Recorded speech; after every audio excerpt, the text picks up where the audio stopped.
கருவேப்பிலை தாளிக்கு மட்டும் இல்லைங்க, ஒரு அருமையான கருவேப்பிலை சிக்கன் சுக்கா செஞ்சு பார்க்கலாம் வாங்க. பேன்ல கருவேப்பிலை சேர்த்து நல்லா கிறிஸ்பியா ஆகிற வரைக்கும் வறுத்து எடுத்துக்கோங்க. நெக்ஸ்ட் பேன்ல தனியா, சீரகம், சோம்பு, பட்டை, கிராம்பு, ஏலக்காய், மிளகு, காஞ்ச மிளகாய் சேர்த்து நல்லா வறுத்துக்கோங்க.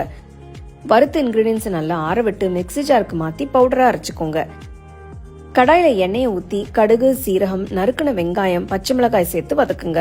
இஞ்சி பூண்டு பேஸ்ட் சேர்த்து வதக்கிட்டு பொடியா நறுக்கின தக்காளி சேர்த்து மிக்ஸ் பண்ணுங்க. இப்ப உப்பு, மஞ்சத்தூள் சேர்த்து கலந்து விட்டு சிக்கனை ஆட் பண்ணி மசாலால நல்லா கோட் ஆகிற மாதிரி மிக்ஸ் பண்ணுங்க. கடாயை மூடி ஒரு 5 நிமிஷம் மீடியம் ஃபிளேம்ல வேக விட்டு அரைச்சு வச்ச மசாலாவை ஃபர்ஸ்ட் கொஞ்சமா ஆட் பண்ணுங்க.